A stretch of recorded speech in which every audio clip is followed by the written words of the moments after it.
ಇತ್ತೀಚೆಗೆ ಬೆಂಗಳೂರಿನಲ್ಲಿ non veg ಹೋಟೆಲ್ಗಳು ಹೇಗೆ ನಡೆಯುತ್ತೆ ಅನ್ನೋ ಒಂದು ಪ್ರಶ್ನೆ ಎದುರಾಗ್ತಾ ಇದೆ. ಇದಕ್ಕೆ ಮುಖ್ಯವಾದಂತಹ ಕಾರಣ ಏನು ಕಮರ್ಷಿಯಲ್ ಸಿಲಿಂಡರ್ಗಳು ಸಿಗ್ತಾ ಇಲ್ಲ ಅನ್ನೋದು. ಏನು ಸದ್ಯದಲ್ಲಿ ನಾನು ಮಲ್ಲೇಶ್ವರಂನಲ್ಲಿರುವ ಏನು ಮೂನ್ಲೈಟ್ ಹೋಟೆಲಲ್ಲಿ ನಾನಿದ್ದೇನೆ. ಇಲ್ಲಿ ಸಾಕಷ್ಟು ಬಗೆಯ ನಾನ್ ವೆಜ್ ಆಹಾರಗಳನ್ನು ಇವರು ಏನು ತಯಾರು ಮಾಡಿ ಜನಗಳಿಗೆ ಉಣಬಡಿಸ್ತಾ ಇದ್ದಾರೆ. ಅವರ ಮಾಲೀಕರಿದ್ದಾರೆ, ಬನ್ನಿ ಮಾತಾಡಿಸ್ತಾ ಹೋಗ್ತೀನಿ. ಸರ್, ಮೊದಲನೇದಾಗಿ ಸಾಕಷ್ಟು ವರ್ಷಗಳಿಂದ ನಡೆಸ್ಕೊಂಡು ಬರ್ತಾ ಇದ್ದೀರಾ. ಈಗ ಆಗಿರುವ ಒಂದು ಸಿಲಿಂಡರ್ ಎಮರ್ಜೆನ್ಸಿ ಈ ಹಿಂದೆ ಆಗಿತ್ತಾ? ಸರ್, ಈ ಥರ ಪ್ರಾಬ್ಲಮ್ ಆಗಿರಲಿಲ್ಲ, ಇಷ್ಟು ಮಟ್ಟಿಗೆ ಪ್ರಾಬ್ಲಮ್ ಆಗಿರಲಿಲ್ಲ.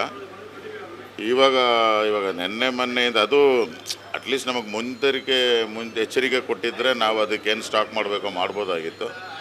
ಸಡನ್ನಾಗಿ ಇವಾಗ ನೆನ್ನೆಯಿಂದ ಸಪ್ಲೈ ಸ್ಟಾಪ್ ಮಾಡಿದ್ದಾರೆ. ಸರ್, ಈಗ ಈ ಹಿಂದೆ ಎಷ್ಟು ಸಿಲಿಂಡರ್ನ ಸಪ್ಲೈ ಕೊಡ್ತಾ ಇದ್ರು ಪ್ರತಿ ದಿವಸಕ್ಕೆ? ಯಾಕೆಂದರೆ ಮುಂಚೆ 4, 3, 2 ಕೊಡ್ತಾ ಇದ್ರು. ಬಟ್ ಇವಾಗ ಏನಾದ್ರು ಡಿಫ್ರೆನ್ಸ್ ಇದೆಯಾ? ಆ ಥರ ಕಡಿಮೆ ಮಾಡಿದ್ದಾರೆ? ಸಿಲಿಂಡ್ರೇ ಇಲ್ಲ, ಇವಾಗ ಸಿಲಿಂಡ್ರೇ ಇಲ್ಲ, ಟೋಟಲ್ ಸ್ಟಾಕ್ನ ಸ್ಟಾಪ್ ಮಾಡಿದ್ದಾರೆ. ನೋಡಿ, ಇವಾಗ ನಾವು 5 kg ಸಿಲಿಂಡರ್ ಕೊಟ್ಟಾರೆ. ಆ್ಯಕ್ಚುಲಿ ಕಮರ್ಷಿಯಲ್ ಸಿಲಿಂಡರ್ ನಾವು ಯೂಸ್ ಮಾಡಬೇಕು. ಸ್ಟಾಕ್ ಇಲ್ಲ ಅಂತ ಹೇಳ್ಬಿಟ್ಟು ಅಡ್ಜಸ್ಟ್ ಮಾಡ್ಕೊಳ್ಳಿ ಅಂತ ಹೇಳ್ಬಿಟ್ಟು ನಮ್ಮ ಏನು ರೆಗ್ಯುಲರ್ ನಮ್ಮ ಸಪ್ಲೈಯರ್ ಇದ್ದಾರೆ ಅವ್ರು ಇವಾಗ ಇದು ಇಲ್ಲ, ಇವಾಗ ಇದು ಸ್ಟಾಪ್ ಆಗ್ತಾಯಿದೆ. ಇವಾಗ ಬಾರ್ಬಿಕ್ಯೂ ಎಲ್ಲ ತಯಾರು ಮಾಡ್ತಾ ಇದ್ದೀರಾ. ಬಾರ್ಬಿಕ್ಯೂ ಚಿಕನ್ ಮುಂದೆ ಏನಾದರೂ ಸ್ಟಾಪ್ ಮಾಡೋ ಚಾನ್ಸಸ್ ಏನಾದ್ರು ಇದೆಯಾ ಸಿಲಿಂಡರ್ ಸಿಗದೇ ಇರೋ ಒಂದು ಕಾಲದಲ್ಲಿ? ಸರ್, ಇಲ್ಲ, ತಂದೂರ್ ಐಟಮ್ ಬಂದು ಚಾರ್ಕೋಲಲ್ಲಿ ಮಾಡ್ತಾ ಇದ್ದೀವಿ. ಅದು ಮುಂದುವರಿತದೆ, ಅದಕ್ಕೇನು ಪ್ರಾಬ್ಲಮ್ ಇಲ್ಲ. ಚಾರ್ಕೋಲ್ ಸಪ್ಲೈಗೇನು ಪ್ರಾಬ್ಲಮ್ ಇಲ್ಲ. ಬಟ್ ಇವಾಗ ಮಿಕ್ಕಿದ ಐಟಮ್ ಏನು ಅಡುಗೆ ಮಾಡೋದೇನಿದೆ, ಇವಾಗ ಮತ್ತೆ ನಾವು ಹಳೆ ಕಾಲದ ಏನು ಸೌದೆಯಲ್ಲಿ ಮಾಡ್ತಿದ್ವಿ ಅದೇ ಥರ ಮಾಡೋ ಪರಿಸ್ಥಿತಿ ಬರ್ತೇನೋ ಅಂತ ಒಂದು ಭಯ ಆಗ್ತಾಯಿದೆ ಅಷ್ಟೇ. ನಮ್ಮ ಹೋಟ್ಲ್ ಅಂತಲ್ಲ, ಸುಮಾರು ಹೋಟ್ಲಿಂದ ನನಗೂ ಫೋನ್ಗಳು ಬರ್ತಾಯಿದೆ, ನಿಮ್ಮ ಹತ್ರ ಸಿಲಿಂಡ್ರ್ ಇದೆಯಾ ಅಂತ. ಅದು ವೆಜ್ ಹೋಟ್ಲಾಗಿರಲಿ, ನಾನ್ ವೆಜ್ ಹೋಟ್ಲಾಗಿರಲಿ, ಇಲ್ಲ ಈ ರೋಡ್ ಸೈಡಲ್ಲಿ ಪಾಪ ಈ ವ್ಯಾಪಾರ ಮಾಡೋರಿಗೆಲ್ಲ ತುಂಬ ಏಟ್ ಆಗುತ್ತೆ ಇದು. ಅವರೆಲ್ಲ ಒಂದೊಂದು ಸಿಲಿಂಡ್ರ್ ಇಟ್ಕೊಂಡು ವ್ಯಾಪಾರ ಮಾಡ್ಕೊಂಡು ಹೋಗ್ತಾರಲ್ಲ, ಅವ್ರಿಗೆಲ್ಲ ತುಂಬ ಏಟ್ ಆಗುತ್ತೆ ಇದು. ಸರ್, ಒಂದು ಪಕ್ಷದಲ್ಲಿ ಇದು ಹೀಗೆ ಮುಂದುವರೆದ್ರೆ ಮುಂದಿನ 5 ರಿಂದ 10 ದಿನಗಳಲ್ಲಿ ಸಿಲಿಂಡರ್ ಸಿಗದೇ ಇಲ್ಲ ಅನ್ನೋ ಒಂದು ಕಾಲ ಬಂದರೂ ಬರ್ಬೋದು. ಯಾವ ರೀತಿ ತಯಾರಿ ಆಗಿದೆ ಸರ್ ಅದಕ್ಕೆ? ಏನೂ ಮಾಡೋಕ್ಕಾಗಲ್ಲ sir. Either have to switch on to electricity, ಏನಾದರೂ ಇಂಡಕ್ಷನ್ ಸ್ಟವ್ ಏನಾದರೂ ಅದಕ್ಕೆ ಸ್ವಿಚ್ ಆನ್ ಮಾಡಬೇಕು. ಇಲ್ಲಾಂದರೆ ನಾನು ಆಗಲೇ ಹೇಳ್ದಂಗೆ ಸೌದೆ ಯೂಸ್ ಮಾಡ್ಕೋಬೇಕು. ಇಲ್ಲ ಅಂತ ಹೇಳಿದ್ರೆ ಶಟರ್ ಲಾಕ್ ಮಾಡ್ಕೋಬೇಕು. ಕೆಲವೊಂದು ಹೋಟೆಲ್ಗಳು ಈಗಾಗಲೇ ಗಾಂಧಿನಗರದಲ್ಲಿ ಆಗಿರ್ಬೋದು, ಕೆಲವೊಂದು ಹೋಟೆಲ್ಗಳು ಈಗಾಗಲೇ ಮುಚ್ಚಿದೆ ಅನ್ನೋ ಮಾಹಿತಿ ಕೂಡ ಬರ್ತಾ ಇದೆ. ಏನು ಹೇಳ್ತೀರಾ ಸರ್ ಈ ಒಂದು ಬೆಳವಣಿಗೆ ಬಗ್ಗೆ? ಸರ್, ನೆನ್ನೆ ನಾನು ಜಸ್ಟ್ ಯಲಹಂಕಕ್ಕೆ ಹೋಗಿದ್ದೆ. ಯಲಹಂಕದ ಬರೋ ದಾರಿಯಲ್ಲಿ ಸುಮಾರು ನಿಮ್ಮ ಈ ಆಟೋಗೆ CNG ಗ್ಯಾಸ್ ಸಪ್ಲೈ ಮಾಡೋ ಈ ಬಂಕ್ಗಳಿದೆಯಲ್ಲ, ಎಲ್ಲ ಕ್ಲೋಸ್ ಆಗಿದೆ. ಒಂದೇ ಒಂದು ಬಂಕ್ ಓಪನ್ ಆಗಿದ್ದು ನೋಡೆ, ಅಲ್ಲಂತೂ ಗಾಡಿಗಳು ನಿಂತ್ಕೊಳ್ಳೋಕೆ ಜಾಗ ಇಲ್ಲ, ಅಷ್ಟೊಂದು ರಶ್ ಇದೆ. ಸೊ ಇದೇನು ಒಂಥರ ಒಂದು ಪ್ಯಾನಿಕ್ ಸಿಚುವೇಶನ್ ಶುರು ಆಗ್ತಾಯಿದೆ. ಇದು ಇನ್ನೂ ಬಟನ್ ಪ್ರೆಸ್ ಆಗಿಲ್ಲ, ಪ್ಯಾನಿಕ್ ಬಟನ್ ಪ್ರೆಸ್ ಆಗಿಲ್ಲ. ಪ್ರೆಸ್ ಆದರೆ ಮಾತ್ರ ಅದೊಂಥರ ಎಕ್ಸ್ಪ್ಲೋಡ್ ಆಗಿಬಿಡತ್ತೆ ಇದು. ಯಾಕಂದರೆ ಎಲ್ಲ ಟೋಟಲ್ ರೆಸ್ಟೋರೆಂಟ್ಸ್ಗೂ ಎಲ್ಲರಿಗೂ ಎಫೆಕ್ಟ್ ಆಗುತ್ತೆ. ರೆಸ್ಟೋರೆಂಟ್ಸ್ ಬಿಡಿ, ಕಮರ್ಷಿಯಲ್ಲು ಇನ್ನು ಮುಂದೆ ಡೊಮೆಸ್ಟಿಕ್ಕು ಬಂದಿಲ್ಲ ಅಂತ ಹೇಳಿದ್ರೆ ಮನೆಗಳಲ್ಲಿ ಹೆಂಗೆ ಅಡುಗೆ ಮಾಡಬೇಕು ಅನ್ನೋದು ಯೋಚನೆ ಮಾಡೋಂಥ ಪರಿಸ್ಥಿತಿ.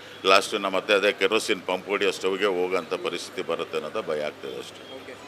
ಸೊ ಒಟ್ಟಾರೆ ಏನು ಈ ಒಂದು ಗೃಹ ಬಳಕೆ ಸಿಲಿಂಡರ್ ಅಷ್ಟೇ ಅಲ್ಲದೆ ವಾಣಿಜ್ಯ ಬಳಕೆ ಸಿಲಿಂಡರ್ಗಳು ಸಹ ಸಾಕಷ್ಟು ರೀತಿಯಲ್ಲಿ ತೊಂದರೆಯನ್ನು ಉಂಟು ಮಾಡ್ತಾ ಇದೆ. ಯಾವುದೇ ರೀತಿಯ ಸಿಲಿಂಡರ್ಗಳು ಸಿಗ್ತಾ ಇಲ್ಲ ಅನ್ನೋದು ಇವರ ಮಾತು. ಅದೇ ರೀತಿ ಒಂದು ಹಂತದಲ್ಲಿ ಸಿಲಿಂಡರ್ಗಳು ಸಿಗ್ತಾ ಇಲ್ಲ ಅಂತಂದರೆ ಏನು ಬಾಗಿಲನ್ನು ಎಳೆದುಕೊಂಡು ಮನೆಗೆ ಹೋಗಬೇಕು ಅನ್ನೋದು ಕೂಡ ಒಬ್ಬ ಮಾಲೀಕರ ಮಾತು. ನಿಮಗೆ ತೋರಿಸ್ತಾ ಹೋಗ್ತೀನಿ. ಪ್ರಸ್ತುತವಾಗಿ ಆ ಜಾಗದಲ್ಲಿ ನೀವು ನೋಡ್ಬೋದು, ಸುಮಾರು ಈ ಹಿಂದೆ 16 ರಿಂದ 18 kg ಸಿಲಿಂಡರ್ನ ಕಮರ್ಷಿಯಲ್ ಬಳಕೆಗೆ ಅಥವಾ ವಾಣಿಜ್ಯ ಬಳಕೆಗೆ ಕೊಡ್ತಾ ಇರ್ತಾರೆ. ಆದರೆ ಇವತ್ತು ನೋಡಿ ಕೇವಲ 8 ರಿಂದ 10 kg ಸಿಲಿಂಡರನ್ನು ಕೊಟ್ಟಿದ್ದಾರೆ. ಇದು ಒಂದೇ ಒಂದು ಕಾರಣ, ಸಿಲಿಂಡರ್ ಇಲ್ಲ, ಕಮರ್ಷಿಯಲ್ ಸಿಲಿಂಡರ್ ಸಪ್ಲೈ ಬರ್ತಾ ಇಲ್ಲ ಅನ್ನುವ ಒಂದೇ ಒಂದು ಕಾರಣದಿಂದ ಈ ರೀತಿ ಮಾಡ್ತಾ ಇದ್ದಾರೆ. ಅಂದರೆ ಏನು ಸಿಲಿಂಡರ್ ಇಲ್ಲ ಎನ್ನುವ ಒಂದು ಪರಿಸ್ಥಿತಿ ಅಥವಾ ಸಿಲಿಂಡರ್ನ ಕಾವು ನಿಧಾನವಾಗಿ ಹೋಟೆಲ್ಗಳನ್ನು ಆವರಿಸ್ಕೋತಾ ಇದೆ ಅಂತ ಹೇಳ್ಬೋದು. ನೀವು ನೋಡ್ತಾ ಹೋಗ್ಬೋದು, ಹೋಟೆಲ್ ಅಂತ ಆದಮೇಲೆ ವೆಜಿಟೇರಿಯನ್ ಆಗಿರ್ಬೋದು, ನಾನ್ ವೆಜ್ ಆಗಿರ್ಬೋದು, ಫ್ಯೂಯಲ್ ಅನ್ನೋದು ತುಂಬ ಮುಖ್ಯ ಅಥವಾ ಇಂಧನ ಅನ್ನೋದು ತುಂಬ ಮುಖ್ಯ. ಎಸ್ಪೆಷಲಿ ನಾನ್ ವೆಜ್ ಹೋಟೆಲ್ ಅಂತ ಬಂದಾಗ ಸಾಕಷ್ಟು ರೀತಿಯ ಫ್ಯೂಯಲ್ನ ಅವಶ್ಯಕತೆ ಇರ್ತದೆ. ಯಾಕಂದರೆ ಚಿಕನ್ ಬಾರ್ಬಿಕ್ಯೂನ ತಯಾರು ಮಾಡೋಕ್ಕಾಗಿರ್ಬೋದು ಅಥವಾ ಬೇರೆ ಬೇರೆ ಬೇರೆ ರೀತಿಯ ಆಹಾರಗಳನ್ನ ತಯಾರು ಮಾಡೋದಕ್ಕೆ ಫ್ಯೂಯಲ್ ತುಂಬ ಇಂಪಾರ್ಟೆಂಟು. ಆದರೆ ಈ ಒಂದು ಹೋಟೆಲ್ನಲ್ಲಿ ಚಾರ್ಕೋಲನ್ನು ಬಳಸಿ ಇವರು ಏನು ಚಿಕನ್ ಬಾರ್ಬಿಕ್ಯೂನ ತಯಾರು ಮಾಡ್ತಾರೆ. ಒಂದು ರೀತಿಯ ಒಳ್ಳೆಯ ನಿರ್ಧಾರ ಅಥವಾ ಒಳ್ಳೆಯ ಬೆಳವಣಿಗೆ ಅಂತಲೇ ಹೇಳ್ಬೋದು. ಯಾಕಂದರೆ ಸಾಧಾರಣವಾಗಿ ಎಲ್ಲದಕ್ಕೂ ನಾವು ಗ್ಯಾಸ್ ಮೇಲೆ ಅವಲಂಬನೆಯನ್ನು ಆದರೆ ಖಂಡಿತವಾಗಿ ಅದು ಕಷ್ಟ. ದಿನನಿತ್ಯದಲ್ಲಿ ಹೋಟೆಲ್ ಅಂತ ಅಂದಾಕ್ಷಣ ಸಾಕಷ್ಟು ರೀತಿಯಲ್ಲಿ ಸಾಕಷ್ಟು ಖರ್ಚಾಗುತ್ತೆ. ಈ ಎಲ್ಲ ಒಂದು ಖರ್ಚುಗಳನ್ನು ಮ್ಯಾನೇಜ್ ಮಾಡಬೇಕು ಅಂತ ಅಂದರೆ ಈ ರೀತಿಯ ಒಂದು ಬೇರೆ ರೀತಿಯ ಒಂದು ಏನು ಚಾರ್ಕೋಲ್ ಆಗಿರ್ಬೋದು, ಅದೇ ರೀತಿ ಎಲೆಕ್ಟ್ರಿಕಲ್ ಇಂಡಕ್ಷನ್ ಸ್ಟವ್ ಬಳಕೆ ಆಗಿರ್ಬೋದು, ಇವೆಲ್ಲವನ್ನು ಕೂಡ ಮಾಡ್ಕೋಬೇಕು. ಇದು ಬುದ್ಧಿವಂತರ ಲಕ್ಷಣ ಅಂತ ಹೇಳಿದ್ರೆ ತಪ್ಪಾಗಲಿಕ್ಕಿಲ್ಲ. ಸೊ ಸಾಕಷ್ಟು ಕಸ್ಟಮರ್ಗಳಿದ್ದಾರೆ, ಬನ್ನಿ ಅವ್ರನ್ನ ಮಾತಾಡಿಸ್ತಾ ಹೋಗೋಣ. ಏಕೆಂದರೆ ಇವತ್ತು ಇಷ್ಟೊಂದು ಏನು ಬಿರುಸಾಗಿ ಇಲ್ಲಿ ಆಹಾರ ಎಲ್ಲ ಕೂಡ ದೊರೀತಾ ಇದೆ. ಆದರೆ ಇನ್ನು ಮುಂದಿನ ದಿನಗಳಲ್ಲಿ ಈ ರೀತಿಯ ಆಹಾರ ಸಿಗೋದು ಬಹುತೇಕ ಕಷ್ಟ ಅನ್ನೋದು ಕೂಡ ಎಲ್ಲರೂ ಕೂಡ ಗೊತ್ತಿದೆ. ಸರ್, ಏನು ಹೇಳ್ತೀರಾ? ಗ್ಯಾಸ್ ಸಿಲಿಂಡರ್ ಪ್ರಾಬ್ಲಮ್ ಆಗ್ತಾ ಇದೆ, ಈ ವಿಚಾರದ ಬಗ್ಗೆ ಏನು ಹೇಳ್ತೀರಾ ಸರ್?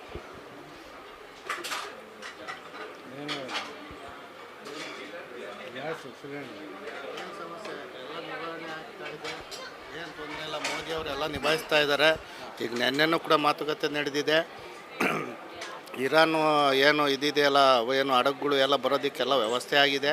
ಇನ್ನು ಕೆಲವೇ 2 ದಿವಸ ಪ್ರಾಬ್ಲಮ್ ಇತ್ತು. ಈಗಿನ ಮುಂದೆ ಇವತ್ತು ಈ ದಿನದಿಂದಲೇ ಎಲ್ಲ ನೀಟಾಗಿ ಎಲ್ಲ ಕಡೆ ಸಪ್ಲೈ ಆಗ್ತಾ ಇದೆ.